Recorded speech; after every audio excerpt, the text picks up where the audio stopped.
say, Alaska is special, and the reason being, aside from just the way they do things on a daily basis, I think to be able to last 36 years in the PBA and to do it with such class and to do it with such respect, regardless if you played with the company or organization or not, I truly believe that the respect is there amongst all peers, amongst everyone who's ever been part of the PBA, because they get a sense of how Alaska's run. They understand the culture that we built. They understand how things transpired in regards to, again, staying competitive. Bus Fred like to say winning the right way, and just the teamwork and family-oriented kind of culture that we have. It's really something truly amazing to be part of. I know there's similar cultures out there who are doing the exact same thing, and what I can be proud about is a lot of those cultures are from their experience with Alaska and understanding how they do things, and it's really just a tremendous organization to play for. Coach, you mentioned it a while ago that they won in the way that they felt was always the right way. In fact, when you say the word integrity in Philippine basketball, the franchise that comes to mind is always Alaska. And when you hear that phrase, that line, winning with integrity, what does that really mean, and how have you felt, the need to keep that going throughout the years as a player and now as a coach? I mean, the word integrity, Pao, is like I said, there's many teams out there who live and on a daily basis with integrity. With Alaska, what that means is really just how things are done on a daily basis.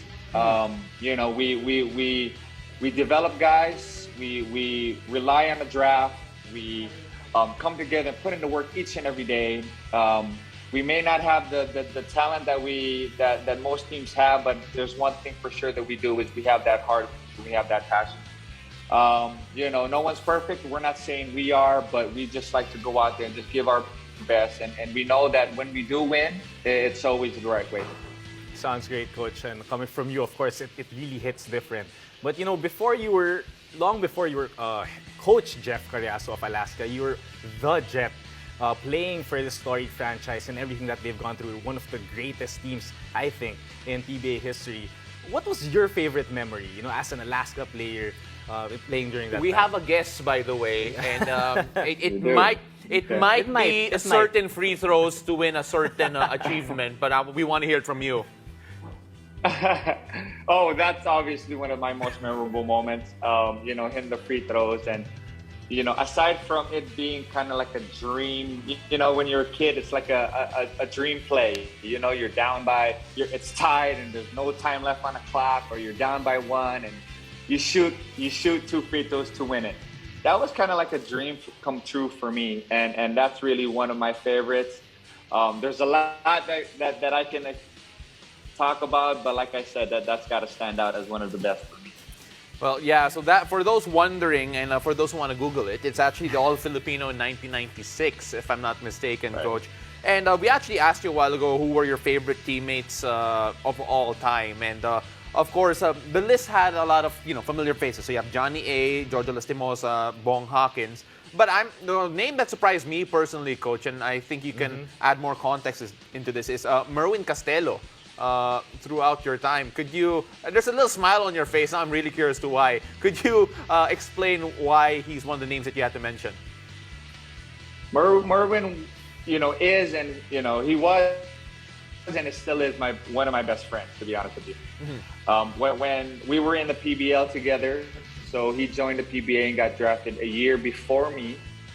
Luckily I got drafted with the same team at Alaska, and we became teammates there. But yeah, our friendship stems from playing together in the PBL, and that was, again, my first couple of years in the Philippines. So he wasn't just a teammate; he was really a friend that helped me kind of, get used to just how things are here in Manila. Showed me the ropes, showed me around, and you always need someone like that to help you adapt to a new country. Yeah, pretty much so. That's why. I think I understand, Coach, especially the transition and making sure that everything in between is all sorted out in terms of life, and that could be difficult and more than just stuff on the court. To be also fair, you mentioned also other teammates, especially from your return to the Alaska franchise, Willie Miller, Tony De La Cruz, Brandon Cablay, Nick Velasco, Mike Cortez, Sonny Thos. I wish we had more time to talk about all of them, but I'm letting them all know that you love them. So, moving on to the present, Coach, because the present, ever since announcement, Alaska have been on a tear. Players have been playing beyond themselves almost. How has this, development impacted the way your team has played in particular, especially in the way that you've won games lately? Well, last week we were fortunate enough to be able to do well and win our 2 games for last week. Obviously, this week is a whole new challenge, and we only expect it to be tougher. But since the announcement, Pao, I'm really using this to try to motivate us even more and inspire us even more. This is our last conference, and to put it in perspective, this team will never be together again. A lot of guys will move on and play for different teams, but this is the last time we're going to all be together as one. So why not go out on a bang? Why not continue striving for that same goal that we did before this conference, and that's to win our 15th championship.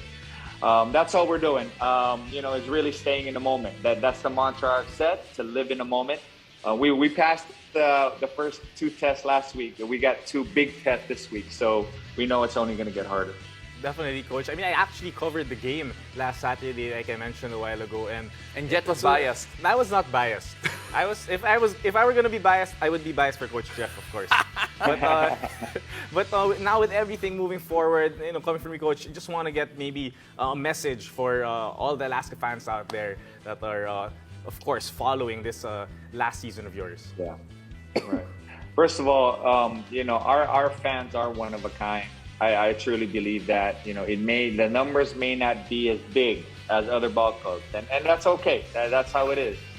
But these Alaska fanatics have been there, and I know pretty much most of them, especially the ones who've been there when I was playing, and even a few who were there before I got drafted in '95. So you can imagine that. But I really love their undivided love for us, and I really appreciate their undivided support for us.